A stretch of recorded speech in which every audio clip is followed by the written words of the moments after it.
നോക്കൂ, ഈ ലക്ഷണങ്ങൾ അല്ലെങ്കിൽ ഈ ഗുണങ്ങളുള്ള ഒരാളെ ഈശ്വരൻ ഒരിക്കലും കൈവിടുകയില്ല. പലപ്പോഴും ഈ വ്യക്തി അറിയുന്നില്ല ഈശ്വരൻ തന്നോടൊപ്പം ഉണ്ട് എന്നുള്ള കാര്യം. അവർ പലവിധ കഷ്ടപ്പാടുകളിൽ ഇങ്ങനെ ഉഴറി നടക്കുന്നതായിരിക്കും. ജീവിതത്തിൽ ഒരു പ്രതീക്ഷയും ചില സമയത്ത് ഇവർക്ക് ഉണ്ടായിരിക്കുകയില്ല. പക്ഷെ എവിടെ നിന്നോ എൻ്റെ ഭഗവാൻ, എൻ്റെ ഭഗവതി എന്നെ രക്ഷിക്കും എന്നുള്ളൊരു ആത്മവിശ്വാസത്തെ മുൻനിർത്തിയിട്ടായിരിക്കും ഇവർ സഞ്ചരിച്ചു കൊണ്ടിരിക്കുന്നത്. നമ്മുടെ ഈ ആത്മവിശ്വാസം എന്ന് പറഞ്ഞാൽ വെറും വിശ്വാസമാകാൻ പാടില്ല. നമുക്ക് കൃത്യമായിട്ടുള്ള രീതിയിൽ ഈശ്വരന്റെ സംരക്ഷണം ഉണ്ടായിരിക്കണം. അതിന് നമ്മിൽ ഈ ലക്ഷണങ്ങൾ ഉണ്ടായിരിക്കുകയും വേണം. ഇല്ലെങ്കിൽ എന്ത് പറ്റും? നമ്മൾ ഒരു വെറും പ്രത്യാശയായിട്ട് ജീവിക്കുന്ന ഒരാളായിട്ട് മാറും. നമുക്ക് ഈ ലക്ഷണങ്ങൾ ഇല്ലെങ്കിൽ തന്നെ നമ്മുടെ പ്രകൃതത്തിൽ നമ്മൾ ചില മാറ്റങ്ങൾ വരുത്തുമ്പോൾ നമുക്ക് ഈ കലകൾ നമ്മിലേക്ക് തെളിഞ്ഞു വരുന്നതാണ്. അതുവഴിക്ക് ഈശ്വരനുമായിട്ട് കൂടുതൽ നമുക്ക് ബന്ധം പുലർത്താനും ആ ഭഗവത് കരങ്ങളിലൂടെ നമുക്ക് രക്ഷ പ്രാപിക്കാനും പറ്റുന്നതാണ്. നിങ്ങൾ ഇപ്പോൾ അനുഭവിച്ചു കൊണ്ടിരിക്കുന്ന വിഷമം ഏത് തന്നെയാകട്ടെ, ഈശ്വര കടാക്ഷം ഉണ്ടെങ്കിൽ ഇതെല്ലാം നിസ്സാരമായിട്ട് മാറ്റിയെടുക്കാൻ പറ്റുന്നതാണ് എന്ന് ഉറച്ച് വിശ്വസിക്കാൻ ഒരു മനസ്സ് നിങ്ങൾക്കുണ്ടെങ്കിൽ തീർച്ചയായിട്ടും നിങ്ങൾക്ക് ഈ വീഡിയോ പൂർണ്ണമായിട്ടും കാണാം. കാരണം ഇത് നിങ്ങളുടെ ജീവിതത്തിൽ വലിയൊരു വെളിച്ചമായിരിക്കും പകർന്നു നൽകുക. നമസ്കാരം, ഞാൻ RJ അയ്യർ ഹരിചന്ദന മഠം. ഹൈന്ദവ ആചാര സംബന്ധമായ ജ്യോതിഷ മോട്ടിവേഷൻ സംബന്ധമായ ഒട്ടേറെ കാര്യങ്ങൾ പറഞ്ഞു തരുന്ന ഒരു വാട്സപ്പ് ചാനൽ നമുക്കുണ്ട്. ഇതിൻ്റെ കീഴെ ഡിസ്ക്രിപ്ഷൻ ബോക്സിലും കമൻറ്റ് ബോക്സിലും അതിൻ്റെ ലിങ്ക് കൊടുത്തിട്ടുണ്ട്. അതിലൂടെ ചാനൽ പ്രവേശിച്ചാൽ നിങ്ങളുടെ പിറന്നാളിന്, നിങ്ങളുടെ കുടുംബ അംഗങ്ങളുടെ പിറന്നാളിന് സൗജന്യമായിട്ട് പുഷ്പാഞ്ജലി അർച്ചനകൾ നടത്തി കിട്ടുന്നതാണ്. അപ്പോൾ ഈശ്വരൻ നമ്മെ കൈപിടിച്ച് രക്ഷിക്കും എന്ന് ഉറപ്പുള്ളവരിൽ കാണപ്പെടുന്ന ഏറ്റവും ആദ്യത്തെ ഗുണം ഏതെന്ന് പറഞ്ഞു കഴിഞ്ഞാൽ ഇവർ ഒരിക്കലും പ്രാർത്ഥന കൈവിടിയുകയില്ല എന്നുള്ളതാണ്. അതായത് ഇവരുടെ ജീവിതത്തിൽ കുറേയധികം പ്രതിസന്ധികൾ വന്നുകൂടിയിട്ടുണ്ട്. ഇല്ലെങ്കിൽ മുൻകാലങ്ങളിൽ ഇവർക്ക് കുറേ പ്രശ്നങ്ങൾ ഉണ്ടായിട്ടുണ്ട്. ഇപ്പൊ അധികം പ്രശ്നമില്ല. അങ്ങനെ ഏതുമാകട്ടെ, ഇവർ സുഖത്തിലും ദുഃഖത്തിലും ഈശ്വരനെ പ്രാർത്ഥിച്ചു കൊണ്ടിരിക്കുന്ന ഒരു വ്യക്തിയായിരിക്കും. ചിലപ്പം പ്രാർത്ഥിക്കുന്നതിന്റെ അളവ് കുറച്ച് കൂടുതലായിരിക്കും, അത് കുറയുകയില്ല. പ്രധാനമായിട്ട് ചില വ്യക്തികളെ സംബന്ധിച്ചിടത്തോളം അവരുടെ കഷ്ടകാലത്തിൽ അവർ നന്നായിട്ട് പ്രാർത്ഥിക്കും. എന്നാൽ സന്തോഷകരമായിട്ടുള്ള അവസ്ഥകൾ വന്നുകൂടുമ്പോൾ ഇവർ പ്രാർത്ഥന കുറയ്ക്കും. അല്ലെങ്കിൽ അവർക്ക് ഈശ്വരനെ ഇഷ്ടമില്ലാത്തത് കൊണ്ടല്ല, അവർക്കിപ്പോ പ്രശ്നമില്ലല്ലോ, അതുകൊണ്ട് കുറച്ച് പ്രാർത്ഥനയൊക്കെ മതി എന്നുള്ള എവിടെന്നോ ഒരു ഉത്ബോധം ഇവർക്ക് ഉണ്ടായിരിക്കും. അതുകൊണ്ട് തന്നെ ഇവരുടെ പ്രാർത്ഥനയിലൊക്കെ ഒരു ഉദാസീനത വരും. വീണ്ടും അവർക്ക് ചില പ്രശ്നങ്ങൾ ഉണ്ടാകുമ്പോൾ പിന്നെ ക്ഷേത്രത്തിൽ പോവുക, പ്രാർത്ഥന കൂട്ടുക, ആ രീതിയിൽ പൂജാ വിളക്കുകൾ തെളിയിക്കുക, ബ്രഹ്മമുഹൂർത്ത വിളക്ക് തെളിയിക്കുക, അങ്ങനെ നിരവധിയായിട്ടുള്ള കാര്യങ്ങളിലേക്ക് പോകും. ഇത് ശരിക്കും പറഞ്ഞാൽ ഗുണപരമായിട്ടുള്ള കാര്യമല്ല. നിങ്ങൾ ഭക്തിയിൽ അചഞ്ചലമായിരിക്കുക എന്നുള്ളതാണ്. നിങ്ങളുടെ സമയം ഇപ്പൊ നല്ലതാണെങ്കിൽ നല്ലതായിക്കോട്ടെ, മോശമാണെങ്കിലും അങ്ങനെ ആയിക്കോട്ടെ. പക്ഷെ നിങ്ങളുടെ പ്രാർത്ഥനയുടെ രീതി ഒരിക്കലും വിട്ടുകളയരുത്. എത്രയാണ് നിങ്ങൾക്ക് പ്രാർത്ഥിക്കാനുള്ളത് ആ രീതിയിൽ ആണെങ്കിൽ കുറച്ചുകൂടി നമുക്ക് പ്രാർത്ഥനയുടെ ശക്തി കൂട്ടിക്കൊടുക്കാം. അതിന് പല മാർഗങ്ങൾ, പല മന്ത്രങ്ങൾ പഠിച്ച് ജപിക്കുക, അല്ലെങ്കിൽ കുറച്ചു നേരം ഏകാഗ്രതമായിട്ടിരുന്ന് പ്രാർത്ഥിക്കുക, അങ്ങനെ എന്ത് വേണമെങ്കിലും ചെയ്യാം. പക്ഷേ നമ്മുടെ നല്ല കാലം എത്തുമ്പോൾ പ്രാർത്ഥനയുടെ അളവ് കുറയ്ക്കുക, അങ്ങനെയൊക്കെ വന്നു കഴിഞ്ഞു കഴിഞ്ഞാൽ നമ്മുടെ ഈശ്വരാധീനം, ആ കണക്ഷൻ ഉണ്ടല്ലോ, അത് കുറഞ്ഞു വരികയും നമുക്ക് ചില പ്രയാസങ്ങൾ നമ്മുടെ ജീവിതത്തിൽ വരും. കഷ്ടകാലം എത്തുമ്പോൾ പിന്നെ നമ്മൾ എത്ര പ്രാർത്ഥിച്ചു കൊടുത്താലും ആ പഴയതുപോലുള്ള ഈശ്വരീയ ഗുണം നമുക്ക് കിട്ടാതെ പോവുകയും ചെയ്യും. അപ്പോൾ ദൈവം കൈപിടിച്ച് രക്ഷിക്കുന്ന ഒരു വ്യക്തിയുടെ ഏറ്റവും പ്രധാനപ്പെട്ട ലക്ഷണം എന്താണ്? അവർ അചഞ്ചലമായ ഭക്തിയിലായിരിക്കും. അവർ എപ്പോഴും പ്രാർത്ഥിക്കുന്ന, അതായത് ഇപ്പോൾ വൈകുന്നേരം ഒരു അരമണിക്കൂറേ പ്രാർത്ഥിക്കുന്നുള്ളൂ, മതി, അത്രയും നേരം പ്രാർത്ഥിക്കും. ആഴ്ച ഒരു ദിവസം ഈശ്വരനെ കാണാൻ പോകുന്നുണ്ട്, ശരി, അത് മതി. പക്ഷെ അവർക്ക് ആ ക്വാളിറ്റി ഉണ്ടല്ലോ, അത് അവർ നിലനിർത്തിപ്പോകും. നിത്യേന 5 മിനിറ്റെങ്കിലും അവരുടെ ജീവിതത്തിൽ ഈശ്വരനെ പ്രാർത്ഥിക്കാത്തൊരു സമയം ഉണ്ടാവുകയില്ല. അങ്ങനെയായിരിക്കും അവർ കാണപ്പെടുക.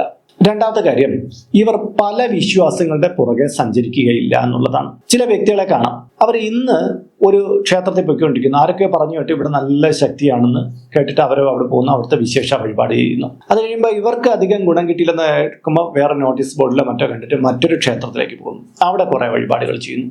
ഇങ്ങനെ ഒരു ക്ഷേത്രത്തിൽ മറുക്ഷേത്രത്തിൽ, അല്ലെങ്കിൽ ഒരു വിശ്വാസത്തിൽ മറുവിശ്വാസത്തിൽ ഇങ്ങനെ ഓടിക്കൊണ്ടിരിക്കാം. ഈ അടുത്ത കാലത്ത് എന്നെ കാണാൻ വന്ന ഒരാള് വലിയ ശിവഭക്തനായിരുന്നു. ആ ശിവഭക്തിയിൽ അങ്ങനെ ലയിച്ച് പൊയ്ക്കൊണ്ടിരുന്ന ഈ മനുഷ്യൻ ഇപ്പം വിഷ്ണുമായയുടെ ഭക്തനാണ്. ഇപ്പൊ ശിവനെ ഒന്നും മൈൻഡ് ചെയ്യില്ല. ആ ശിവനെ കുറെ തൊഴുതത് എന്നതാവും, എനിക്കിപ്പോ വിഷ്ണുമായയാണ് ഇഷ്ടം എന്നുള്ള രീതിയിലാണ്. വേറൊരാളുണ്ട്, അയാള് ഏതാണ്ട് ഹൈന്ദവതയിലുള്ള എല്ലാ ഈശ്വരന്മാരെയും പ്രാർത്ഥിച്ച് മതിയായി, പുണ്യസ്ഥാനങ്ങളിലേക്കെല്ലാം പോയിട്ട് മതിയായി. അയാളിപ്പോൾ മറ്റൊരു മതത്തിലേക്ക് പോവുകയാണ്. അയാൾ അവിടെയാണ് ഇപ്പൊ ചെന്ന് അഭയം തേടിയിരിക്കുന്നത്. ഇത് ശരിക്കും പറഞ്ഞാൽ ഉറച്ച ഈശ്വര വിശ്വാസമില്ല. അവർക്ക് അപ്പോൾ അവരെന്തോ വിചാരിക്കുന്ന കാര്യങ്ങൾ നടന്നു കിട്ടണം. അതിന് വേണ്ടിയിട്ട് എവിടെ പോകാനും തയ്യാറാണ്, ഏത് വിശ്വാസത്തിലേക്ക് മാറാൻ തയ്യാറാണ്. ആക്ച്വലി ഇവർക്ക് യാതൊരു തരത്തിലുള്ള ആഴത്തിലുള്ള വിശ്വാസവും ഇല്ല. നമ്മളെപ്പോഴും നമ്മൾ മുറുകെ പിടിക്കേണ്ടത് ആഴത്തിലുള്ള വിശ്വാസമാണ്. ഐതിഹ്യമലയിൽ നിന്ന് നമുക്ക് കിട്ടുന്ന ആശയമുണ്ടല്ലോ, ഒരു കിണർ തന്നെ തുടർച്ചയായിട്ട് കുഴിച്ചുകൊണ്ടിരുന്നാൽ അതിൽ നിന്ന് ജലം കിട്ടും. പക്ഷേ ഒരു കിണർ കുറച്ച് കുഴിച്ചപ്പോൾ വെള്ളമില്ല, അടുത്ത കിണർ കുഴിച്ചു, അടുത്ത കിണർ കുഴിച്ചു, അടുത്ത കിണർ കുഴിച്ചു എന്ന് പറഞ്ഞ് ഇങ്ങനെ പൊയ്ക്കൊണ്ട് എല്ലാം കുറച്ച് കുഴിച്ച് പൊയ്ക്കൊണ്ടിരുന്നാൽ ഒന്നിൽ നിന്നും വെള്ളം കിട്ടാത്ത അവസ്ഥ ഉണ്ടാകും. ഒരേ കിണർ തന്നെ ആഴത്തിൽ കുഴിച്ചു പോയാൽ നമുക്ക് ജലം കിട്ടും എന്ന് പറയുന്ന ആശയം പോലെ തന്നെ ഒരേ വിശ്വാസത്തിൽ നിങ്ങൾ മുറുകെ പിടിച്ച് മുന്നോട്ട് പോവുക. അതിനോടൊപ്പം നിങ്ങൾക്ക് വേണമെങ്കിൽ മറ്റു വിശ്വാസങ്ങളെ കൈക്കൊള്ളുന്നതിൽ തെറ്റൊന്നുമില്ല. ഇപ്പം ശിവനെ പ്രാർത്ഥിക്കുന്ന ആൾക്ക് വിഷ്ണുവിനെ പ്രാർത്ഥിച്ചുകൂടെന്നോ മറ്റു ദൈവങ്ങളെ പ്രാർത്ഥിച്ചുകൂടാ എന്നൊന്നുമില്ല. പക്ഷേ നിങ്ങൾ ഇതിനെ പാടെ ഉപേക്ഷിച്ചിട്ട് മറ്റൊന്നിലേക്ക് പോവുകയാണെങ്കിൽ അത് തെറ്റായിട്ടുള്ള സമ്പ്രദായമാണ്. നിങ്ങൾക്ക് ഒരിടത്തുനിന്നും ഗുണം കിട്ടാൻ പോകുന്നില്ല. അപ്പോൾ ഇതിൽ നിന്ന് മനസ്സിലാക്കേണ്ട കാര്യം എന്താണ്? ഒരു വിശ്വാസത്തിൽ മുറുകെ പിടിച്ച് മുന്നോട്ട് പോവുക, എങ്കിലേ നിങ്ങളുടെ കരം പിടിക്കാനും ഈ ഭഗവത് ചൈതന്യം കൂടെ ഉണ്ടാവുകയുള്ളൂ. മൂന്നാമത്തെ കാര്യം, ഇവർ ആപത്തിൽ ദൈവത്തെ മാത്രമേ വിളിക്കുകയുള്ളൂ എന്നുള്ള കാര്യമാണ്. ഇതെങ്ങനെയാണെന്ന് പറഞ്ഞു കഴിഞ്ഞാൽ, ഒരിക്കൽ ഒരു മരം വെട്ടുകാരൻ ഒരു മരത്തിലിരുന്ന് ശിഖരം മുറുക്കുകയാണ്. അപ്പോൾ ലോകേശനായിട്ടുള്ള ശിവശങ്കരനും പാർവതിയും ഇത് നോക്കിയിരിക്കുകയാണ്. അപ്പോൾ പാർവതി പരമശിവന്റെ അടുത്ത് പറഞ്ഞു, നോക്കൂ, അയാളിരിക്കുന്ന ആ മരത്തിൻ്റെ ആ ശിഖരം ഉണ്ടല്ലോ, അത് കേടുവന്നതാണ്. ഏതാനും വെട്ടുകൾ കൂടി കഴിയുമ്പോൾ അത് ഒടിഞ്ഞിട്ട് അയാൾ നിലത്ത് വീണ് അയാൾക്ക് ആപത്ത് സംഭവിക്കും. വരൂ, നമുക്ക് അയാളെ പോയി രക്ഷിക്കാമെന്ന് പറഞ്ഞു. അപ്പോൾ ശിവശങ്കരൻ പറഞ്ഞു, അതിൻ്റെ ആവശ്യമൊന്നുമില്ല. അയാൾ ഈശ്വര വിശ്വാസമൊന്നുമുള്ള ആളല്ല. അയാൾ സ്വന്തം കഴിവിലാണ് വിശ്വസിച്ചുകൊണ്ടിരിക്കുന്നത്. അയാൾ അതുകൊണ്ടാണ് ആത്മവിശ്വാസത്തിലാണ് അവിടെ ഇരിക്കുന്നത്. അയാൾക്ക് ഈ പ്രകൃതിയിലെ ദൈവങ്ങളെക്കുറിച്ചൊന്നും ഒട്ടും ഇഷ്ടമില്ല. അങ്ങനെയാണ് അയാളുടെ ജീവിത രീതി. പിന്നെ നമ്മൾ എന്തിനാണ് അദ്ദേഹത്തിൻ്റെ കാര്യത്തിൽ ഇടപെടാൻ പോകുന്നത്? അപ്പോൾ പാർവതി പറഞ്ഞ്, എന്തൊക്കെ ആയാലും ഏതൊക്കെ തരത്തിലുള്ള വിശ്വാസം ആയാലും ശരി, ഇത് നമ്മുടെ കുഞ്ഞല്ലേ, നമ്മൾ സൃഷ്ടിച്ച ഒരാളല്ലേ, ആ കുഞ്ഞിനെ നമ്മളല്ലേ സംരക്ഷിക്കേണ്ടത്. നോക്കൂ, ഏതാനും മിനിറ്റുകൾ കൂടി കഴിയുമ്പോൾ അയാൾ നിലത്ത് പതിക്കും. നമുക്ക് അയാളെ രക്ഷിക്കണം, രക്ഷിച്ചേ തീരുള്ളൂ. അപ്പോൾ ശിവശങ്കരൻ പറഞ്ഞു, നോക്കൂ, അയാളുടെ വിധി അങ്ങനെയാണെങ്കിൽ അത് സംഭവിച്ചില്ലേ പറ്റുള്ളൂ. കാര്യം നിയതി അങ്ങനെ ഒന്ന് എഴുതിയിട്ടുണ്ട്. നമ്മളതിലേക്ക് കൂടുതൽ ഇടപെടുന്നത് അത്ര ശരിയല്ല. ഈ പ്രപഞ്ചത്തിൽ ഒരുപാട് ഗുണപരമല്ലാത്ത സംഭവങ്ങൾ നടക്കുന്നുണ്ട്. പക്ഷെ നമുക്ക് എല്ലാത്തിലും കയറി ഇടപെടാൻ പറ്റും. നിയതിയുടെ ചില ലക്ഷണങ്ങളുണ്ട്. ആ കാര്യങ്ങൾ അപ്രകാരം തന്നെ നടക്കണം എന്ന് ഭഗവാൻ പറയുകയാണ്. എന്നിട്ട് പാർവതി ഒരു തരത്തിലും അതിന് വഴങ്ങിയില്ല. ഭഗവാനെ, നമുക്ക് അയാളെ രക്ഷിച്ചേ പറ്റുള്ളൂ എന്ന് പറയുകയാണ്. അപ്പോൾ ഭഗവാൻ പറഞ്ഞു, ഒരു കാര്യം ചെയ്യാം, അയാൾ വീഴാൻ തുടങ്ങുമ്പോൾ അയ്യോ ഭഗവാനെ എന്ന് വിളിക്കുകയാണെങ്കിൽ ഞാൻ ചെന്ന് അദ്ദേഹത്തെ താങ്ങാം. ഇനി അയാൾ അയ്യോ ഭഗവതി അല്ലെങ്കിൽ അയ്യോ അമ്മേ എന്നെങ്ങാനും അയാൾ വിളിക്കുകയാണെങ്കിൽ അവിടെ നിന്ന് താങ്ങിക്കോളും എന്ന് പറയുകയാണ്. ഇത് ശ്രീ പാർവതിക്ക് ഇഷ്ടമായി. അങ്ങനെ മുറിച്ച് അപ്പോൾ ഒടുവിൽ ഈ ശിഖരം ഒടിഞ്ഞ് നിലത്തേക്ക് വീഴുകയാണ്. അപ്പോൾ ആ മരം വെട്ടുകാരൻ താഴേക്ക് പതിക്കുന്നതിനെ വിളിക്കുന്ന അമ്പോ എന്നാണ്. അതായത് അയാൾ അയ്യോ ഭഗവതി എന്നോ അയ്യോ ഭഗവാനെ എന്നോ ഒന്നും വിളിച്ചില്ല, അമ്പോ എന്നൊരു സൗണ്ട് ഉണ്ടാക്കിക്കൊണ്ടാണ് അയാൾ നിലത്തേക്ക് വീഴുന്നത്. ഭഗവതിക്ക് പോയി താങ്ങാൻ കഴിഞ്ഞുമില്ല. ഇതിൽ പറയുന്നതിൻ്റെ അർത്ഥം എന്താണെന്ന് വെച്ചാൽ, ഒരു ആപത്ത് കാലത്ത് പോലും ഭഗവാനെയും ഭഗവതിയെയും വിളിക്കാത്ത പലരുമുണ്ട്. അവരെ എങ്ങനെയാണ് ദൈവം കടാക്ഷിക്കുക എന്നുള്ളതാണ്. നമ്മുടെ നാവിൻ തുമ്പിൽ നമുക്ക് ഏതൊരു സമയത്തും ദൈവനാമങ്ങൾ ഉണ്ടാകണം. ചിലപ്പോൾ ചിലർ എഴുന്നേറ്റിട്ട് ഇരിക്കുമ്പോൾ അയ്യോ എന്നൊക്കെ പറഞ്ഞുകൊണ്ടിരിക്കണം കണ്ടിട്ടില്ലേ? ഞാൻ പലപ്പോഴും നമുക്ക് ഇരിക്കുമ്പോൾ എന്തെങ്കിലും ആയാസം ഉണ്ടെങ്കിൽ ഞാൻ അയ്യപ്പോ എന്ന് പറഞ്ഞിട്ടായിരിക്കാറുള്ളത്. എന്നെ സമീപത്തുള്ള ആൾക്കാർക്കറിയാം. ഞാൻ പറയുന്ന വാക്ക് ഒരു ദൈവ നാമമാകാൻ ശ്രദ്ധിക്കാറുണ്ട്. നമുക്ക് ഏതെങ്കിലും കാര്യങ്ങൾ ഞാൻ സാധാരണ അയ്യോ എന്ന് പറയുന്നതിന് ഒരു അയ്യപ്പോ എന്നാണ് ഉച്ചരിക്കാറുള്ളത്. കാര്യം നമുക്കൊരു പ്രശ്നം വരുമ്പോൾ അവിടെ ദൈവനാമം ഒരു വിട്ട് തന്നെ മുന്നോട്ട് പോകണമെന്നുള്ളത്. അതിൻ്റെ വേദനാ സൗണ്ടുകളെ പകരം നമ്മൾ ആ ദൈവത്തെ ആശ്രയിച്ച് മുന്നോട്ട് പോകാമെങ്കിൽ അതിൻ്റെതായ ബലം നമുക്ക് കിട്ടും.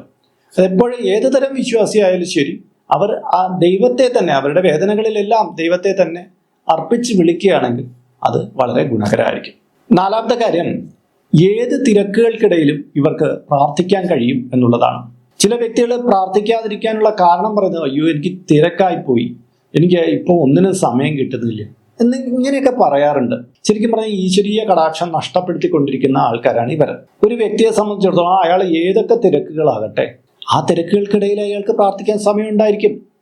ഇപ്പോൾ ഒരാൾക്ക് 4 മണിക്ക് അയാൾക്ക് ഒരിടത്തേക്ക് പോകണം എങ്കിൽ അയാൾ 3 മണിക്ക് എഴുന്നേറ്റ് പ്രാർത്ഥിക്കും. ഇങ്ങനെ ഏത് അവസ്ഥയിലാണ് അയാളുടെ പ്രശ്നങ്ങൾ കിടക്കുന്നത്, അതിനു മുമ്പ് അയാളുടേതായ ഒരു ടൈം അദ്ദേഹം കണ്ടെത്തിയിട്ട് അദ്ദേഹം പ്രാർത്ഥിക്കാൻ വേണ്ടിയിട്ട് നിരതമാകും. ഇങ്ങനെയുള്ള വ്യക്തികൾ ഒരു കാരണവശാലും ഈശ്വരന്റെ ആ പരീക്ഷണങ്ങളിൽ പെട്ടുപോകില്ല. അവരെ പെട്ടെന്ന് തന്നെ ഭഗവതിയൊക്കെ കൈപിടിച്ച് രക്ഷിക്കും, ഉറപ്പാണ്. അടുത്ത കാര്യത്തിലേക്ക് കടക്കുന്നതിന് മുമ്പ് ഇതിന്റെ കീഴെ കമന്റ് ബോക്സിൽ നിങ്ങളുടെ പേര്, നിങ്ങളുടെ വയസ്സ്, നിങ്ങളുടെ നക്ഷത്രം ഇവ രേഖപ്പെടുത്തിയാൽ ഇവിടെ നടക്കുന്ന വിശേഷാൽ പൂജാ പ്രാർത്ഥനകളിൽ നിങ്ങളെ ഉൾക്കൊള്ളിക്കാൻ കഴിയുന്നതാണ്. 1 മാസത്തേക്കായിരിക്കും ഇപ്രകാരം ചെയ്യുന്നത്. കൂടുതലായിട്ട് വേണമെന്നുള്ളവർ ഇനി തൊട്ട് ഇതിൽ അപ്ലോഡ് ചെയ്യുന്ന എല്ലാ വീഡിയോയുടെ കീഴിൽ നിങ്ങളുടെ ഡീറ്റെയിൽസ് ഇങ്ങനെ കൊടുത്താൽ മതി. അതിനായിട്ട് ഇതുവരെയ്ക്ക് ഈ ചാനൽ നിങ്ങൾ സബ്സ്ക്രൈബ് ചെയ്തിട്ടില്ലെങ്കിൽ അത് ചെയ്യുക. ഒപ്പം തന്നെ ഈ വീഡിയോ ഒന്ന് ലൈക്ക് കൂടി ചെയ്യുക. എങ്കിൽ മാത്രമായിരിക്കും പുതുതായിട്ട് അപ്ലോഡ് ചെയ്യുന്ന വീഡിയോകളുടെ ഡീറ്റെയിൽസ് നിങ്ങൾക്ക് യൂട്യൂബ് റെക്കമെൻഡേഷനായിട്ട് അയച്ചു തരുള്ളൂ. എങ്കിലല്ലേ നിങ്ങൾക്ക് നിങ്ങളുടെ ഡീറ്റെയിൽസ് കൊടുക്കാൻ പറ്റുള്ളൂ. അതും കൂടി പ്രയോജനപ്പെടുത്തുക. 5ാമത്തെ കാര്യം എന്ന് പറഞ്ഞാൽ ഇവർ തങ്ങളുടെ കുറ്റങ്ങൾക്ക് മറ്റുള്ളവരെ പഴിക്കുകയില്ല എന്നുള്ളതാണ്. നല്ലൊരു സ്വഭാവമാണ്. നമ്മുടെ കുറ്റങ്ങൾ നമ്മൾ ഏറ്റെടുക്കണം. അല്ലാതെ ഇതിന്റെ കാരണം മറ്റൊരാളാണ്, അല്ലെങ്കിൽ എൻ്റെ വേറൊരു വ്യക്തിയാണ് ഇതിനെ ഇങ്ങനെ ചെയ്തത് എന്നുള്ള രീതിയിൽ കുറ്റങ്ങളെ മറച്ചു പിടിക്കാൻ ശ്രമിക്കില്ല. ചിലർക്ക് മറ്റൊരാളെ പഴി ചാരാൻ പറ്റിയില്ലെങ്കിൽ അയാൾ പറയുന്നത് എൻ്റെ സമയദോഷമാണ്, ശനി ഇങ്ങനെ നിന്നുകൊണ്ടാണ്, അല്ലെങ്കിൽ ഏഴാണ്ട് ശനിയാണ്, കണ്ടകശനിയാണ്, ഇങ്ങനെ എന്തെങ്കിലുമൊക്കെ കാര്യങ്ങൾ പറഞ്ഞിട്ട് തങ്ങളുടെ കുറ്റത്തെ മറച്ചു പിടിക്കാൻ ശ്രമിക്കും. ഒരു വ്യക്തി സത്യസന്ധനായിരിക്കുക എന്നുള്ളത് ജീവിതത്തിലെ പരമപ്രധാനമായിട്ടുള്ള കാര്യമാണ്. നമ്മുടെ തെറ്റാണെങ്കിൽ നമ്മൾ അതിനെ അഡ്രസ്സ് ചെയ്തേ പറ്റുള്ളൂ. അങ്ങനെ ആ തെറ്റിനെ തിരുത്തിയിട്ട് നമുക്ക് ശരിയായ വാതിൽ തുറന്ന് അതിലൂടെ സഞ്ചരിക്കാൻ പറ്റും. പക്ഷെ തെറ്റുകളെ മറച്ചു പിടിക്കാൻ ശ്രമിക്കുന്നവരെല്ലാം ദൈവഹിതത്തിനെതിരാണ്. അങ്ങനെയുള്ള ആൾക്കാരെ ദൈവം ഒരിക്കലും കൈപിടിക്കുകയില്ല. കാര്യം അവർ കാപട്യക്കാരാണെന്നാണ് ഈശ്വരചിന്തയിൽ മനസ്സിലാക്കുന്നത്. അതുകൊണ്ട് തന്നെ ഒരിക്കലും തെറ്റുകളെയും കുറ്റങ്ങളെ മറച്ചു പിടിച്ചിട്ട് നമ്മൾ എത്ര ഭക്തി നടിച്ചാലും ശരി ഒരു ഗുണവും ഇല്ലെന്ന് മനസ്സിലാക്കുക. 6ാമത്തെ കാര്യം ദീനരെ കൈപിടിയുകയില്ല എന്നുള്ളതാണ്. ഈ നമ്മുടെ മുന്നിൽ ഭിക്ഷ യാചിച്ചു വരുന്നവർ മാത്രമല്ല ദീനരെന്ന് പറയുന്നത്. നമ്മുടെ മുന്നിലേക്ക് കൈ നീട്ടാൻ മടിയുള്ള കുറെ പേരുണ്ട്. അവർ ഒരുപാട് പ്രതിസന്ധിയിൽ നിൽപ്പുണ്ട്, പക്ഷെ അവർ കൈ നീട്ടുകയില്ല. നാം എന്ന വ്യക്തി ഇത് ഒരിക്കലെങ്കിലും തിരിച്ചറിഞ്ഞിട്ട് അവരെ സഹായിക്കാൻ തുനിയുകയാണെങ്കിൽ, ഇന്ന ആൾക്ക് ഇന്ന പ്രശ്നമുണ്ട്, ഞാൻ ഇന്ന ഒരു തീരുമാനം എടുത്താൽ അയാൾക്ക് ഗുണകരമാകും എന്നൊരാൾക്ക് ഒരു ബോധ്യം ഉണ്ടാവുകയാണെങ്കിൽ അതൊരു വലിയ കാര്യമാണ്. എനിക്കറിയാം, തീരെ വഴി നടക്കാൻ വയ്യാത്ത ഒരു ചെറിയ ഊട് വഴിയിലൂടെ സഞ്ചരിച്ചുകൊണ്ടിരിക്കുന്ന ഒരു ഫാമിലി ഉണ്ട്. അവർക്കൊരു വീട്ടിൻ്റെ അതിലൊരു ബൈക്ക് പോലും പോകില്ല. എന്നാൽ ഇതിൻ്റെ പേരിൽ അവർ മറ്റൊരാൾക്ക് തർക്കിക്കുകയോ ഒന്നും ചെയ്തിട്ടില്ല. അവരെ വീട്ടിൽ ഒരു വൃദ്ധനായ ഒരാളുണ്ട്. അയാളെ ഈ വഴിയിലൂടെ കൊണ്ടുപോകാൻ വളരെ പ്രയാസമായിരുന്നു. അപ്പൊ ഈ ആ മറ്റേ കുടുംബത്തിലെ, അതിന്റെ നേരെ എതിരെയുള്ള കുടുംബത്തിലെ പെൺകുട്ടി വിദേശത്താണ്. അവൾ ഇപ്പോഴാണ് മടങ്ങിയെത്തിയത്. അപ്പോഴാണ് അവൾ ആ കാര്യം മനസ്സിലാക്കുന്നത്. അപ്പുറത്തെ വീട്ടിലുള്ളവർക്ക് വഴി നടക്കാൻ യാതൊരു ഇടവുമില്ല. അങ്ങനെ ഇവളെന്ത് ചെയ്തു, സ്വന്തം മതിൽ പൊളിച്ചിട്ട് അവർക്ക് നടന്നു പോകാനുള്ള ഒരു വഴി കൊടുക്കുകയാണ് ഉണ്ടായത്. ആ പെൺകുട്ടി എനിക്ക് നേരിട്ടറിയാം. എത്ര മഹത്തരമായിട്ടുള്ള മനസ്സിനുടമയാണ് ആ പെൺകുട്ടി. ഇവിടെ എത്രയോ പേര് ഉള്ളതുപോലും പിടിച്ചെടുത്ത് പലരുടെയും ജീവിതം ബുദ്ധിമുട്ടിക്കുന്നുണ്ട്. ശരിക്കും ദൈവ മനസ്സുള്ള ഒരു പെൺകുട്ടിയാണ്. ഇതുപോലെ മറ്റുള്ളവരുടെ ഒരു പ്രയാസം, അയൽവാസിയാവാം, സുഹൃത്താവാം, അങ്ങനെ ഒരാളുണ്ടെങ്കിൽ അയാളുടെ ആ മനസ്സിൽ നിങ്ങളൊരു ദൈവമായിട്ട് മാറുന്ന ആ ഒരു സമയമുണ്ടല്ലോ, യഥാർത്ഥ ദൈവത്തിന്റെ ഒരു പ്രസരണം നിങ്ങളിൽ പൂർണ്ണമായിട്ട് ലയിക്കുകയാണ്. വലിയ കാര്യങ്ങളൊന്നും ചിലപ്പോൾ വേണ്ടി വരും, ചെറിയ ചെറിയ കാര്യങ്ങളായിരിക്കും. ഒരു ഗ്ലാസ് വെള്ളം കൊടുക്കുന്നതിൽ വരെ ഇതുണ്ടാവും. ദീനരെ സഹായിക്കുക എന്ന് പറഞ്ഞാൽ ഇതാണ്. അല്ല നമ്മൾ കുറേ പൈസ ഉണ്ടാക്കിയിട്ട് കുറേ പേർക്ക് കൊടുക്കുന്നു എന്നുള്ള സങ്കല്പത്തിലേക്കൊന്നും പോകേണ്ടതില്ല. അങ്ങനെ ചെയ്യുന്നവരുണ്ട്, അത് നല്ല കാര്യം തന്നെയാണ്. പക്ഷെ എത്ര കുറവുള്ള ഒരു വ്യക്തിക്കും എന്തെങ്കിലും മാനുഷികമായിട്ടുള്ള സഹായം ചെയ്യാൻ കഴിയും. അതിനൊരു മനസ്സുണ്ടാക്കണം. ആ മനസ്സുള്ള ഒരു വ്യക്തി ഈശ്വരൻ കൈവെടിയുകയില്ല. 7ാമത്തെ കാര്യം എന്ന് പറഞ്ഞാൽ സത്യത്തെയും ധർമ്മത്തെയും മുറുകെ പിടിക്കും എന്നുള്ളതാണ്. ഈശ്വര വിശ്വാസമുള്ളവരുടെ പ്രധാന മുഖമുദ്രയാണ് അവർ സത്യത്തെയും ധർമ്മത്തെയും മുറുകെ പിടിക്കും. എന്തൊക്കെ നേട്ടങ്ങൾ ഉണ്ടാകും എന്നുണ്ടെങ്കിൽ പോലും അവർ കള്ളത്തരത്തിലൂടെ ഒരു കാര്യം നേടിയെടുക്കാൻ ശ്രമിക്കുകയില്ല. കാര്യം അങ്ങനെയുള്ളത് അവർക്ക് വേണ്ട. അതുകൊണ്ട് അവർക്ക് ഒന്നും നേടാനില്ല എന്ന് അവർക്കറിയാം. അതുകൊണ്ട് തന്നെ സത്യസന്ധമായ വഴികളിലൂടെ മറ്റുള്ളവരെ ദ്രോഹിക്കാതെ തൻ്റെ സ്വകർമ്മങ്ങൾ കൃത്യമായി നിർവഹിച്ച് മുന്നോട്ട് പോകും. ഇവരെ ഈശ്വരന് വളരെ ഇഷ്ടമാണ്. ഇത്തരക്കാർക്ക് എന്തൊക്കെ പ്രയാസം വന്നാലും ചിലപ്പോൾ കുറച്ച് നാളാവതിൽപ്പെട്ട് അവർ കുഴങ്ങിപ്പോയി എന്ന് വരാം. പിന്നീട് ഇവർ ഇതിൽ നിന്ന് കരകയറി രക്ഷപ്പെട്ടു വരുന്നതായിട്ട് നമുക്ക് കാണാൻ പറ്റും. അതുകൊണ്ട് തന്നെ ജീവിതപാതയിൽ നമ്മൾ സത്യവും ധർമ്മവും കൃത്യമായി പാലിച്ചു പോവുക. അപ്പോൾ പ്രിയപ്പെട്ടവരെ, ഇന്നത്തെ വീഡിയോയിൽ നമ്മളെ ഈശ്വരൻ കൈപിടിച്ച് രക്ഷിക്കുന്നതിൽ നമുക്കുണ്ടായിരിക്കുന്ന ചില ഗുണങ്ങളെക്കുറിച്ച്, നമ്മുടെ ആ ലക്ഷണങ്ങളെക്കുറിച്ചാണ് ഞാൻ പറഞ്ഞത്. ഇതാണ് നിങ്ങളിലുള്ള ഗുണങ്ങൾ. നിങ്ങൾ സ്വയം ഒന്ന് വിലയിരുത്തി കാണുമല്ലോ. ഇതൊക്കെ നിങ്ങൾക്കുണ്ട് എങ്കിൽ നിങ്ങൾ പേടിക്കൊന്നും വേണ്ട. നിങ്ങളിപ്പോൾ അനുഭവിച്ചുകൊണ്ടിരിക്കുന്ന വിഷമതകൾ എന്ത് തന്നെയാവട്ടെ, അധികം വൈകാതെ അത് മാറിക്കിട്ടും. ഇനി ഇതിലേതെങ്കിലുമൊക്കെ നിങ്ങൾക്ക് ഇല്ല, കുറച്ച് കാര്യങ്ങളുണ്ട് എങ്കിൽ നിങ്ങൾ അതുകൂടി, ഞാൻ പറഞ്ഞാൽ ഇല്ലാത്തത് കൂടി നിങ്ങളുടെ ജീവിതത്തിലേക്ക് ക്ഷണിച്ച് ഈശ്വരൻ നിങ്ങളുടെ എല്ലാ കാര്യങ്ങളേക്കും നിങ്ങളെ ഏത് പ്രശ്നത്തിൽ നിന്ന് കരകയറ്റി കൊണ്ടുവരികയും ചെയ്യും. അപ്പോൾ ഇന്നത്തെ വീഡിയോ ഇവിടെ പൂർണ്ണമാവുകയാണ്. ഇതിനെക്കുറിച്ചുള്ള നിങ്ങളുടെ അഭിപ്രായങ്ങൾ ഇതിന്റെ കീഴെ കമന്റ് ബോക്സിൽ രേഖപ്പെടുത്തണം. പലപ്പോഴും പലരും ഇഷ്ടപ്പെടുന്ന വീഡിയോയുടെ കീഴെ പോലും നിങ്ങളുടെ ഒരു അഭിപ്രായം തുറന്ന് എഴുതുന്നില്ല എന്ന് എനിക്ക് തോന്നാറുണ്ട്. ദയവായിട്ട് നിങ്ങൾ അതിൻ്റെ ഒരു അഭിപ്രായം കൂടെ പറയുമ്പോൾ എനിക്ക് അതിനനുസരിച്ച് കൂടുതലായിട്ട് നിങ്ങൾക്ക് വേണ്ടുന്ന വീഡിയോകൾ സമ്മാനിക്കാൻ കഴിയും. അതും കൂടി ശ്രദ്ധിക്കുക. ഇതിൽ കാണുന്നത് എൻ്റെ വാട്സപ്പ് നമ്പറാണ്. ജ്യോതിഷ സംബന്ധമായതും പൂജാ സംബന്ധമായതുമായ അപ്പോയിന്റ്മെന്റിന് വേണ്ടിയിട്ടാണ് ഇത് നൽകിയിരിക്കുന്നത്. നേരിട്ട് വിളിച്ചു കഴിഞ്ഞാൽ കിട്ടുകയില്ല. നിങ്ങളുടെ പേര്, നിങ്ങളുടെ സ്ഥലം ഇവ രേഖപ്പെടുത്തി വാട്സപ്പിലൂടെ മെസ്സേജ് ചെയ്താൽ മതി. അപ്പോൾ അഡ്മിൻ ഒരു മാർഗ്ഗനിർദ്ദേശം അയച്ചു നൽകുന്നതാണ്. ആ മാർഗ്ഗനിർദ്ദേശം അനുസരിച്ച് അപ്പോയിന്റ്മെന്റ് എടുത്തിട്ട് വിളിക്കാവുന്നതാണ്. നമ്മളിപ്പോൾ ഒരു സ്റ്റോർ യൂട്യൂബിൽ ആരംഭിച്ചിട്ടുണ്ട്. ഹൈന്ദവ ധർമ്മം അനുസരിച്ച് ജീവിക്കുന്നവർക്ക് പൂജാ കാര്യങ്ങളുമായിട്ട് ബന്ധപ്പെട്ട ചില കാര്യങ്ങളൊക്കെ മേടിക്കണമെന്നുണ്ടായിരിക്കും. അപ്പോൾ അങ്ങനെയുള്ള കാര്യങ്ങൾ നിങ്ങൾക്ക് ഓൺലൈനായിട്ട് എടുക്കാൻ പറ്റുന്ന ഒരു സ്റ്റോറാണിത്. താല്പര്യമുള്ളവർക്ക് അതിൽ പോയിട്ട് അതിൻ്റെ വിലയൊക്കെ നോക്കിയിട്ട് നിങ്ങൾക്ക് താല്പര്യമുണ്ടെങ്കിൽ അതിൽ നിന്ന് മേടിക്കാവുന്നതാണ്. ഇങ്ങനെ നോക്കിയാൽ മതിയാകും. അപ്പോൾ മറ്റൊരു വിശേഷമായിട്ട് വീണ്ടും കണ്ടുമുട്ടും വരെ എല്ലാവർക്കും നമസ്കാരം. നിങ്ങളുടെ സ്വന്തം RJ ഹരിചന്ദ്ര മഠം. നമസ്തേ.